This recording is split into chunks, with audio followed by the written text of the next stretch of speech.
Figure. All right, everybody, we're recording. It's called this Torah circle. That's right, a Torah circle. Good evening. Tonight we're learning Shabbos Daf Nun Beis. I believe this is exactly 1/3 of the Masechta. I think we finished on 156, 157, so we are a third of the way there, which is pretty remarkable considering we've learned. I don't remember what daf we started on in this model of learning at home, but it's been, 20, 30 blot, maybe more. I don't know. It's been a while. So, Baruch Hashem, we've gotten a lot done. And we're going to continue in our discussions about muksa in regards to animals, not muksa, in regards to the Isser of Shvisas Behema, of an animal carrying its leash or carrying anything that's on its body outside. And we're going to get into some halachic chakiras about some interesting things along the way. So let's get started. We're 4 lines from the bottom on Daf Nun Aleph Amud Beis. Feel free to unmute yourselves if you have any questions. The Gemara starts out with a story. Levi Berei de Rav Huna bar Chia, the Rabba bar Rav Huna, these two Rabbanim, Levi and Rabba bar Rav Huna, Ka'azle ba'orcha, they were walking on a path. Kad me chamra de Levi, lechamra de Rabba bar Rav Huna. And it just happened to be that each of them were walking with an animal, with a donkey, and the chamor of Levi went in front of the chamor of Rabba bar Chana. And it seemed like Rabba bar Chana kind of took that personally. Chalash daite de Rabba bar Chana. Take a look at the last Rashi on the page. Shahaya gadol v'kasavar she'asamidas. He thought that maybe Levi kind of gave a little hit on the back of his chamor to make sure that he jumped in front to show a sign of disrespect. An interesting dialogue that people should assume that this is dafka. I guess we assume that things are dafka all the time then when there was really less be'mamashus. Nevertheless, that's what Rabba thought. And Levi kind of felt it in the conversation. So he decided as follows. Amar, Levi decided, Emalei Milsa, I'm going to tell him something. I'm going to talk to him in learning. Kihechi de'itosav daite. So that I could calm him down. Top Rashi lehodia shalonis kavanti, that it was not my intention to do so. And here is how he framed out his question. Omar Levi said to Rabba bar Huna, Rabba bar Rav Huna, he said, Chamor, a donkey sha'asakav ra'im kegon zeh, like a donkey whose behaviors are not good, like my donkey who jumped in front of your donkey. Pasha that you're the gadol. Everybody knows you're the gadol. He said to Rabba bar Rav Huna. So mahu latzeis beprumbia b'Shabbos. What is the din for him to go out with a prumbia? We spoke about yesterday that this was like a metal bit that was part of a harness of some kind. So he asked the din. Amar lei, hachi amar avuch. Your own father gave pshat in this answer. Mishmei de Shmuel. In the name of Shmuel, what did he say? Halacha kechananya. Yesterday, we learned the din that Hananya was of the opinion that having extra items on the animal that provided extra but unnecessary shmira was permissible on Shabbos. It was not considered to be like a masui. It was not considered to be extra and therefore permissible. So that's what he answered to this particular question. Of course, this story only comes up in light of the fact of the reference of prumbia, this type of contraption that was used on an animal, and that's how the story concludes. Tana de Be Menasya is, if you have a goat, shechakak la, Bain Karneha Yotza Be'afsar B'Shabbos. So there's a gears to change here, not Bain Karneha, but Bikarneha. That is the change here of the Maharsha. And according to the Maharsha, basically what they would do is they would drill some kind of hole in the horns of a goat, and they would run a rope through them, and that way the goat could never get away. And it was a very strong, good way to hold on to the goat. So Eis Shechakak La Bikarneha. Yotza ba'afsar b'Shabbos. Obviously, it's allowed to go out. That's the way that you're going to keep protection of that animal. Boy Rav Yosef, tachav la bezikna mahu. What if you tied something around the little goatee that the animal had? Would that be enough? Do we say one of two things? Kevan de'imenateach la ka'iv la lo asyel l'netuche. Do we say that when the knot is tied around the beard, that the animal doesn't want to run around like that? It's very painful and it can pull out hairs, and therefore lo asil inatuche, he's not going to break away from the leash that he's wearing. O dilma, or perhaps zimnin de rafi, maybe the rafi is from the word rafeh in Hebrew, which means that it's very weak. Dilma de rafi, maybe perhaps the knot that was tied around the facial hair of this animal was very soft. It was not a strong knot. The nafil, and he would slip out. But asi le asuye. And then maybe the animal would actually move Daladamos Pirshus Harabim, and you would violate the Isser of Shvisas Behema of your animals not doing things on Shabbos that it should not be done. Says the Gemara, take it. We don't know the answer to this question. So certainly through the horns was permissible, and on the beard was subject to a question. Says the Gemara, another sugya. Tanan hasam v'lo b'ritzua shebein karneha. We're not talking. You're not, an animal's not allowed to go out with a ritzua, with a strap of material that's bein karneha, between the horns. And there's a machlokes in the Amoraim about this. Amar of Yomi bar Abba pligi bar Rab Shmuel. There's a machlokes Rab and Shmuel about this case. Chad Amar, one of them said bein lenoi, bein l'shamer aser. One of them says whether or not it's for decoration or if it's for shmira, they're both aser. When you think of decoration, you probably should be thinking like if you go to the circus and they have these decorative things that an animal could wear and it would come down their nose and it was just for decorative purposes. So here, one sheet that says whether or not it's for noi, for decorative purposes or for protection. So there we say it's aser. V'chad amar l'noi aser u'lashamer mutter. And one of them is of the opinion that for decorative purposes they agree it's aser, but there is a machlokes, and this is the only machlokes between them, of whether or not it's permissible for shmira. Amar Rav Yosef says tistayim. Whenever we see this word, we can always predict that there's going to be a significant amount of text to flow afterwards all on this topic. It means tistayim, we can conclude that X is true, and then it will dialogue about whether or not that fact is true. Tistayim, we can conclude that it is the Shmuel who the Amar Lenoi Aser L'Shamer Mutter. He says that it's reasonable to assume that Shmuel was the second opinion, who held that an animal is allowed to have this thing in between his eyes, and that's totally fine as long as it's for some degree of shmira. But he was not of the opinion that it would be a problem. That he was not of the opinion that it would be usher for shmira, because seemingly he held like Hananya, and that would make perfect sense. And that's what the Gemara says here. The Amar Rav Huna bar Chia, Amar Shmuel halacha ke Hananya. And as we know, Hananya says that with extra shmira, that's never a problem. So if this animal has this thing between its eyes, but it also functions in the form of shmira, and it says here, Amar Rav Huna bar Chia, Amar Shmuel halacha ke Hananya, we see that Shmuel holds like Hananya. So then it's reasonable to assume that in the case that it was presented right after the teku, the case that reads v'lo b'ritzua shebein karneha, so it's reasonable to assume that the lenient opinion was that of Shmuel, who allows for the extra shmira.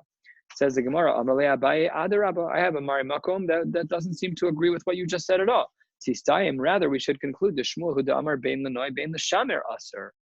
No, it's the exact opposite of what you said. How so? Because Amar Rav Yehuda Amar Shmuel, same last name, right? That it's the last person in the line. This is all coming from Shmuel. What did he say? This is a Gemara that we saw yesterday. Machlif and lifnei Rebbe shel zo b'zo mahu.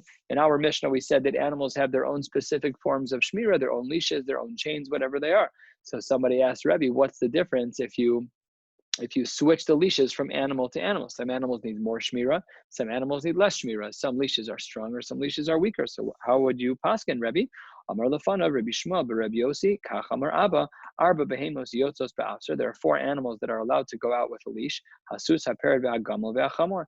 The donkey and the mule and the camel and another type of mule. A parrot is a different type of mule.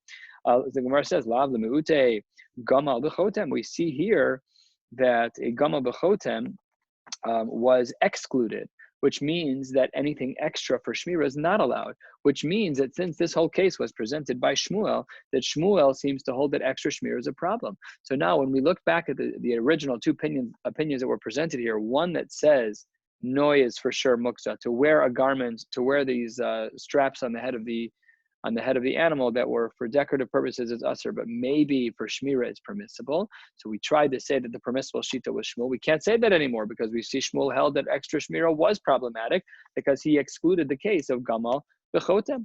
Says the Gemara, you're right. Sameha mekameha. Let's take this one instead of the first one. Says the Gemara, why? Why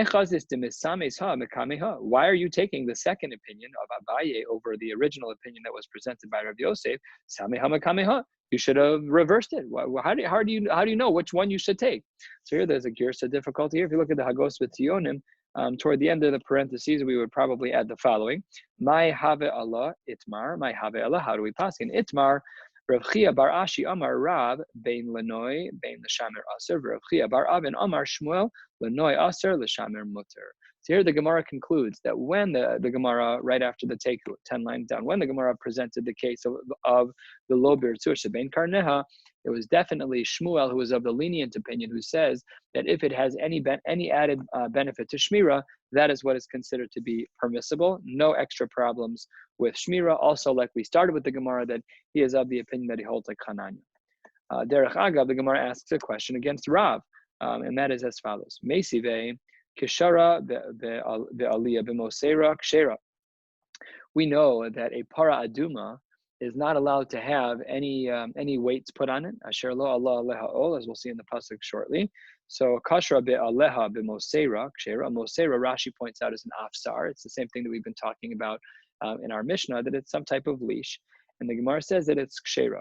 Now, the isal kadaitach masui hava. If you might want to argue in regards to a cow that it's a masui, that it's something that would violate the isser of carrying, that's impossible by a para aduma. How could you do that? After all, the pasuk says, "Asher lo Allah aleha ol amar rachmana." The Torah says, by a para aduma, "Asher lo Allah aleha ol." It's interesting that the Gemara equates the isser of putting a burden on top of putting a burden on a para aduma as the same as carrying on Shabbos. The threshold seems very low. Nevertheless, that's the assumption of the Gemara. So if that's the case, this is a big problem for the shita of Rav, because what do we see here? We see here that it must be that it's mutter to carry this out on Shabbos, even though it had no purpose. Must be that it's mutter, like the shita of Shmuel. Why must it be mutter? Because it can't be a masui. The Brisa says that the Brisa here says kashra be'aleha b'mosera kshera. If it's kshera, it can't be carrying. It can't be carrying. Then it must be that it's that we paskin like Shmuel, that it's mutter to carry it. Says the Gemara, no, you can even answer like Rav. Amar Abaye, on behalf of Rav, b'molicha mi'ir le'ir. It's just a soft chain that you need to, a soft rope that you need to carry an animal from one city to a next, just so it doesn't walk off the path. They're not difficult animals to watch. Cows are easy to move around. They're not combative necessarily.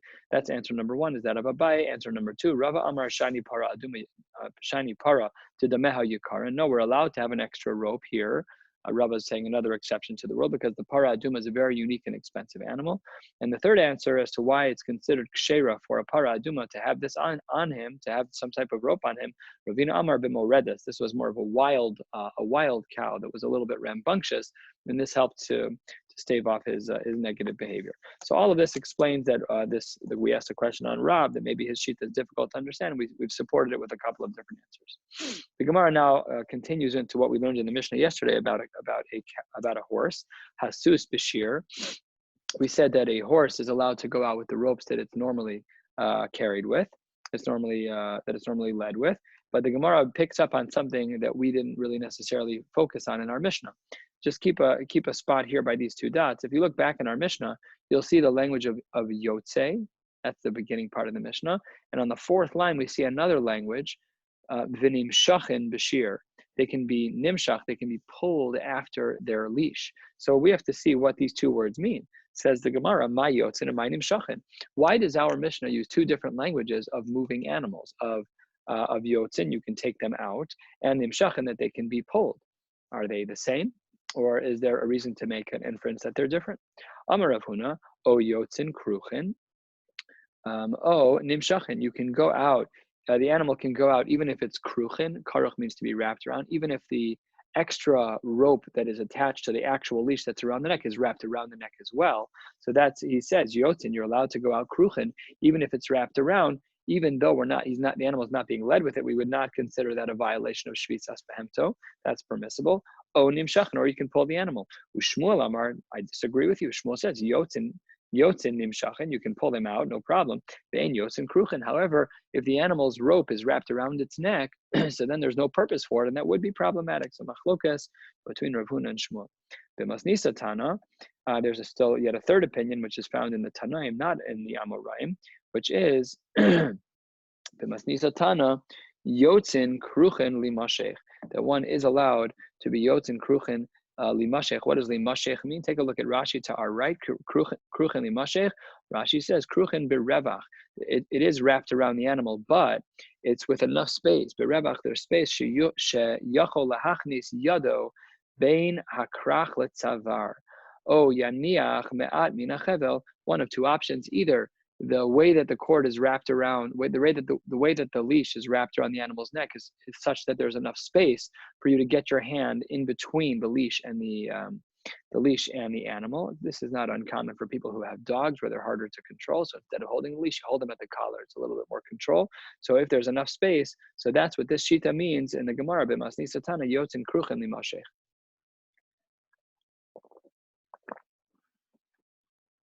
Says the Gemara, Amar Rav Yosef Chazina Lehu Leigle Debe Rav Huna. I saw the goats of Rav Huna, Yotzin Ba'afsarein Kruchim B'Shabbos.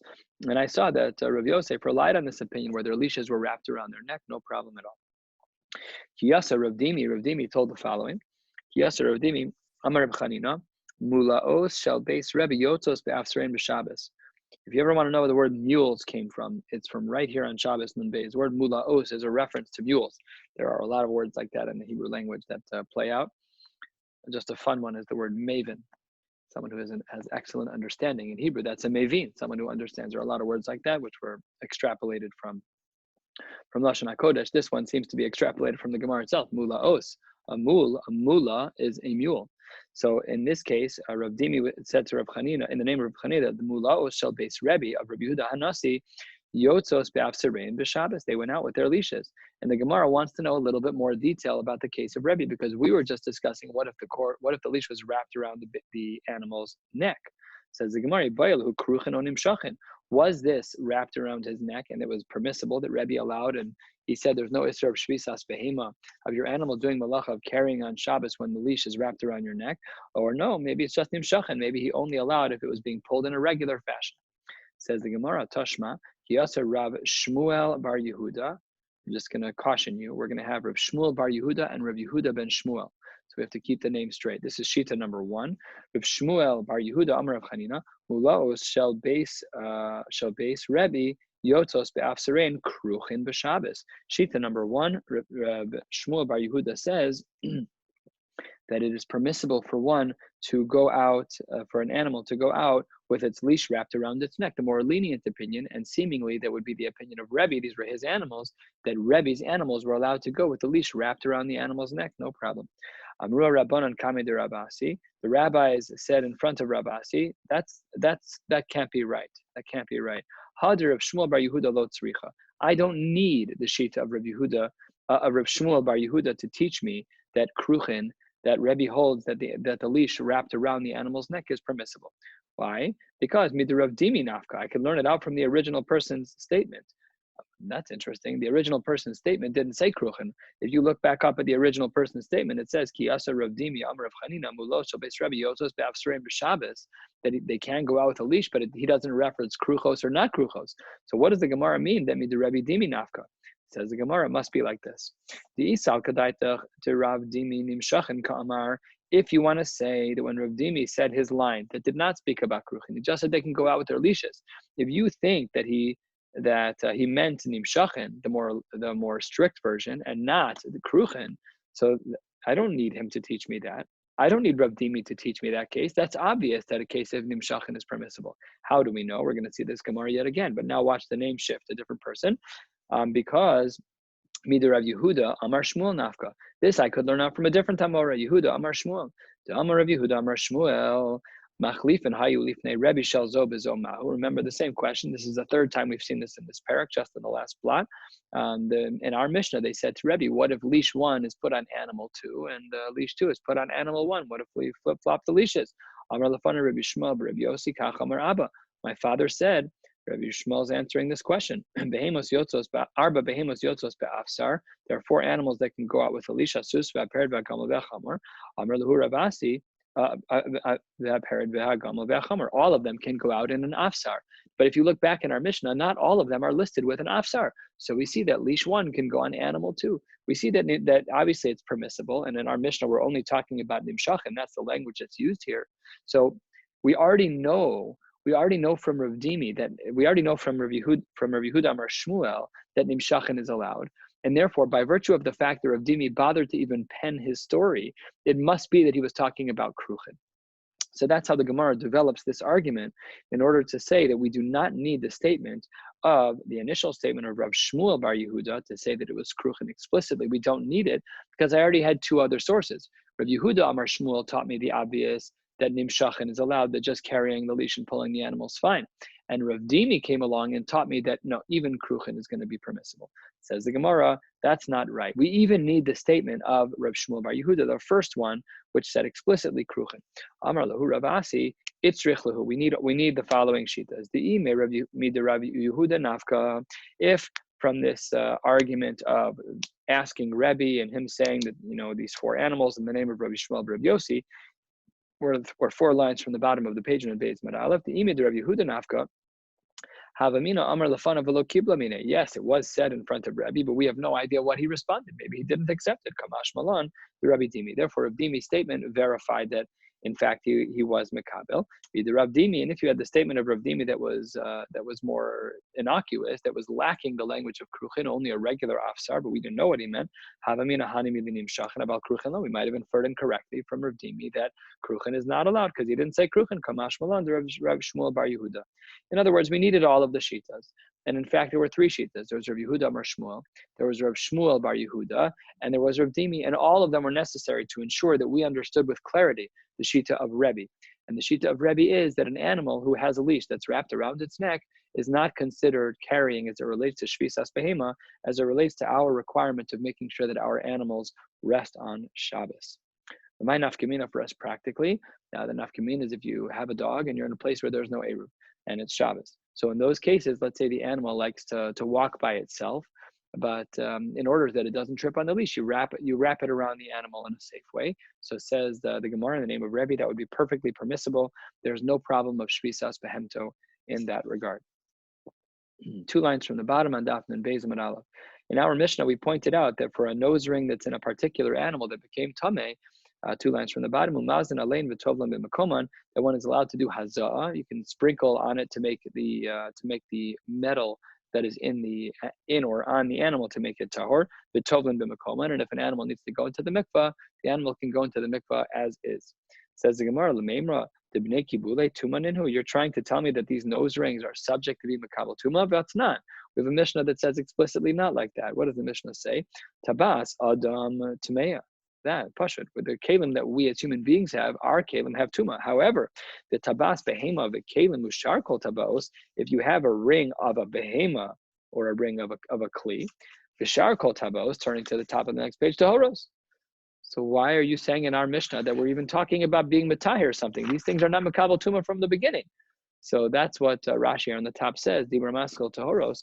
The lav mishum tachshit mitamu de'in tachshit lekli. The kli nami lo havu ela tachshit lekli.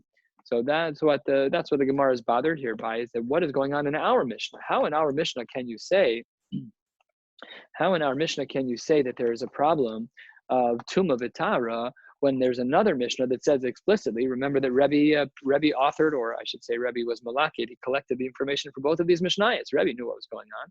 Can't be that Rabbi didn't make a mistake. So we have to put these 2 Mishnayos together.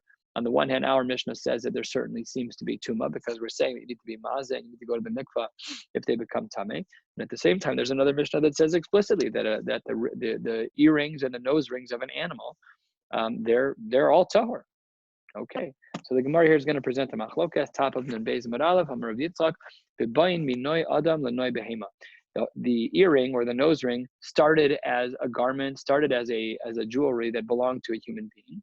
B'bayin minoi adam, it came from a decorative piece for a person, and it was then transferred to a behema. So therefore, because it started with a human being, then the same Marimakum on the bottom of the previous page said tabas adam tmeya. So therefore, we would see here that there's tmeya because it just started out. Let's say it was the bracelet of a woman, and then it became the nose ring of a cow. Okay, fine. So that makes perfect sense. We understand why there's tuma there, because it started with a human. Rav Yosef Amar, he gave a different reason. Rav Yosef said, because I'm touching that nose ring as I pull the animal, so that's what makes it tummy. And that is why, that is how we explain our case. So the first answer says it came from a human being, and the second answer says that a human being is touching it. Tanya, did we not learn in a brisa? Makel shel behema, if there's a stick that's used for a behema, shel mateches mekabel tuma. Didn't we already say that a stick that that is used for a behema is considered to be makabel tuma. Matam, what's the reason? Because a person hits an animal with them. So because a person hits an animal with them, we therefore can be makabel tuma. Halchanami, here too in our case with a nose ring of an animal, we would say halchanami hol adam moshech ben, because the human being, the shepherd, the person in charge of the animal, pulls the animal by the nose ring, so therefore it is subject to the rules of tuma. Says the Gemara, the Tovlan b'Mekoman, our Mishnah says, the Tovlan b'Mekoman, that you can do tvila with an animal as is. If there's a nose ring, it's very difficult for water to get through the actual piercing inside the nose. That's a chatzitza. That's not allowed. We're makbid that when a woman goes to the mikvah, she takes off her earrings, because the pressure of the earring, if the backing is on very tight, even if it's on loosely, we have to make sure that it's ra'oi for water to get there. So this should be a chatzitza, absolutely. Amar Rabbi Ami, how does he answer this question? This sheritchan. Normally you might be right, but what he did is he took a hammer and he hammered down the metal such that the space in the nose was larger than the ring itself. And because there was now the capacity for water to get to that space, so therefore the mikvah is now kosher, and the ring that was tameh, that is now in the nose of the animal, is totally fine. Lema, maybe we should say that with this answer of Rav Ami, Lema Rav Ami ki Rav Yosef svirale. Maybe he holds like the opinion of Rav Yosef at the top of the page. If you look at the second line of the Gemara, he says that the reason why the nose ring can become tameh is because a human being moved the animal by holding onto the nose ring, and it has to be that way. Why? Because Rav Ami could not have held like Rav Yitzchak. Rav Yitzchak was of the opinion, that's the first sheet on the top page, that it must have come from a human being, but that can't be. The Ika Rav Yitzchak, the Amar, the Bain Minoy Adam Lonoi Behema, if you want to say that the reason why the nose ring was tameh in the first place is because it came from a human being and was then given to a behema, but given to Rischan, but once you start hitting this with a hammer, Avad Behu Maisa, then once you do that, you've done a maisa to the kli, and if you've done a maisa to a kli with a hammer, uparcha la tuma minayu. Once you've changed a utensil by hitting it with a hammer, so then it's no longer subject to tuma. It's no longer the kli that it initially was. Titnan, as the Mishnah writes, kol hakelim yordin lidei tumasan b'machshava. All kelim can become tameh with your machshava, and here's the key part for us: vein olin mitumasan el b'shinui maisa. But it can be removed from the world of tuma by doing a shinui maisa, by hitting it with a hammer, by changing its shape, by bending it, and doing a whole bunch of things. So says the Gemara, maybe Rav Ami would only fit into the answer of Rav Yosef and not into the answer of Rav Yitzchak. Says the Gemara, no, he could even hold, it says the Gemara, he holds like neither of them. There's still a third shita that he holds like, and that is as follows. We're about 1/3 of the way down on Beis and Beis, Savralak Rav Yehuda. Rav Yehuda says, Amar Maisa Lataken Lav Maisahu. When we say that a person who hits a piece of metal with a hammer ruins it and removes it from the world of Tuma, that's only under certain circumstances. Tanya, the Brisa writes, Rav Yehuda Omer Lo Amru Shinui Maisa Lataken Ela Lakalkel. When you're hitting something with a hammer, in order to flatten it, to be mataken it, you're fixing it to solve the problem of chatzitza, that doesn't take it out of the status of being a kli. It's only lekalkel. It's only when you're trying to destroy something. Someone just asked a question. Let me make sure I can get to it. What is the premise for needing to be mataher a tameh object on an animal? What is the need in general? Aren't we mataher objects because it will be used for humans? True. That is true. So the question, just to reframe the question, is why are we even bothering with this in the first place? Our Mishnah right here in the Aleph and the Beis says that we need to be mataher the nose ring. What do you mean mataher the nose ring for? Who cares if the animal is attached to our nose ring? So I'm not sure that this is right, but what if the animal gets in touch with truma? What if an animal touches you and you can become tameh to some degree, to varying degrees? We know that it depends how it became tameh. What if the animal dies and the animal's tameh, and now that tuma is going to be transferred to that ring, and now you want to use the ring for something else? So there are probably a number of applications whereby there is importance to making sure that the ring could become tahor. All of them theoretical until they need to be practical. But that just off the top of my head, I would imagine that would be a couple of the possibilities. If the Gemara, if Rishonim talk about that, I didn't look that up. Let me just take a quick look at Rashi and the Mishnah. No, he speaks about it very practically. just in regards to the halachic piece that it actually works. Good question. Okay, so let's continue in the Gemara. So that's how the Gemara answered that. Really, Rav Ami doesn't hold like Rav Yitzchak or Rav Yosef.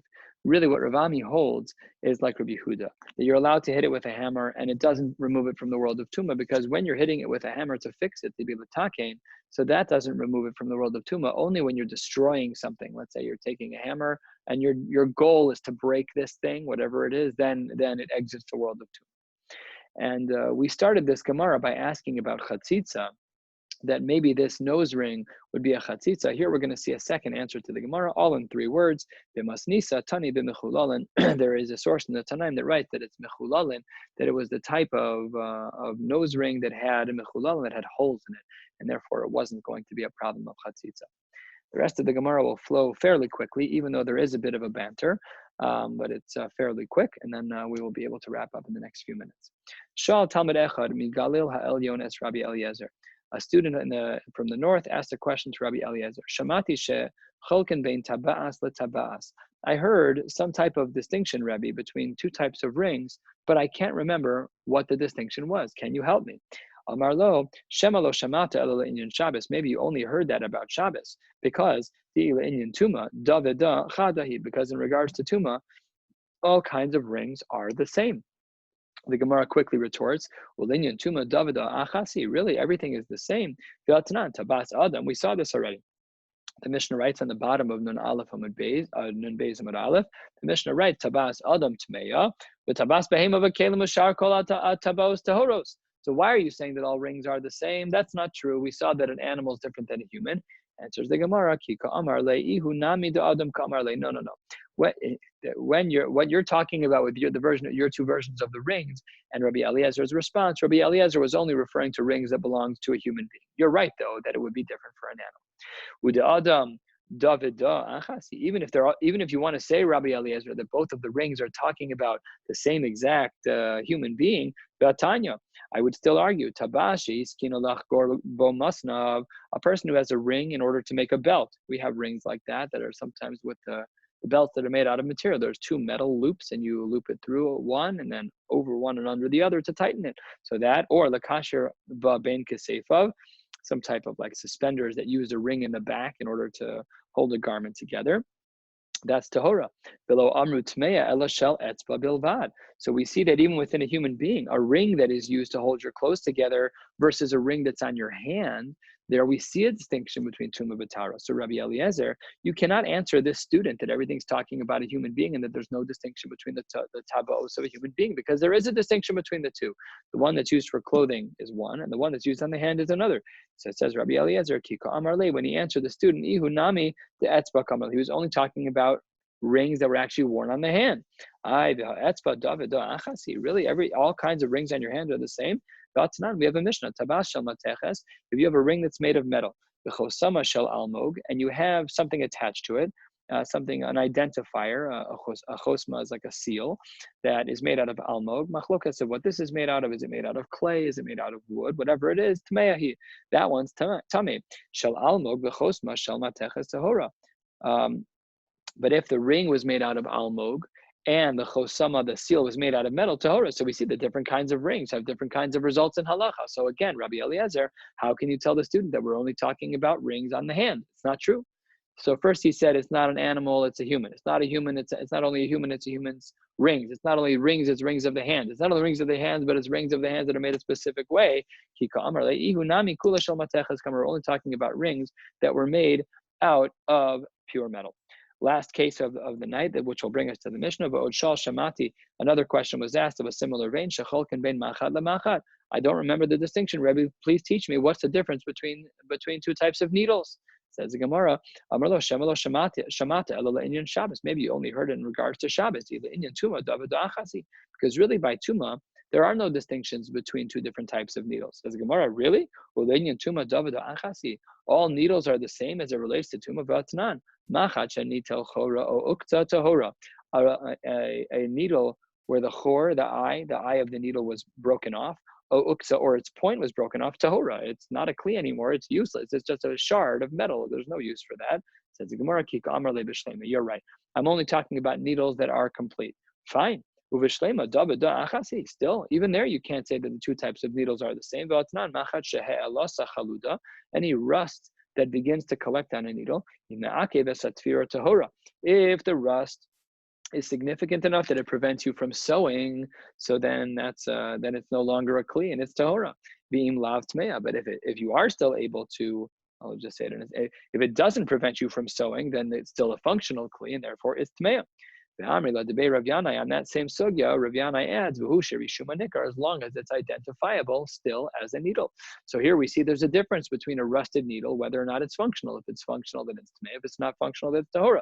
Says Rabbi Eliezer back to the Talmud, I was only talking about ones that were polished, namely ones that don't have any rust on them. Again, we withered them down. Now we're only talking about needles that have the eye of the needle, that have the tip of the needle. They're in good shape. There's no rust and they're polished. Good so far. Uvishifa, even if they're polished,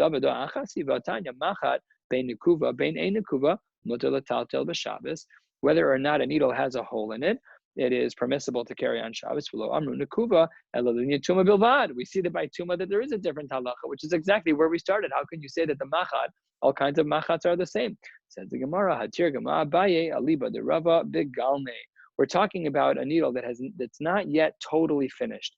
This is a difficult answer because the answers, Meforshim here point out that the eye of the needle wasn't made yet, but that's where we started. What do you mean the eye of the needle? We said it was a complete needle. So a little bit of a difficult answer. We'd have to spend some time in the Rishonim to get a better grasp on that. And you can take a look at Rashi here, Dibra Maskil Begalne, about 12 lines from the bottom. Shu golem sheniktasa min hachut domedes lina cave. It is ready to be punctured with the hole at the top, but it wasn't yet done yet. Okay, so it's still full, I guess, but the eyelet wasn't poked through, and that's the final distinction that the Gemara makes in order for Rabbi Eliezer to stand on his ground to say that these two types of needles have no distinctions between them. And we will pause here for the night at the Mishnah, and tomorrow, Mishra Hashem, we will be learning Nun Gimel, and yeah, just Nun Gimel. I'm so used to saying other block. Perfect. All right, have a great night, everybody. Kol Tuv. Thank you. All the way to the two dots on Lamed Daled, huh? Lamed Daled. What, tomorrow? Yeah. Oh, I don't know. I haven't learned it yet. We'll see. Okay. Have That's a your good goal. night.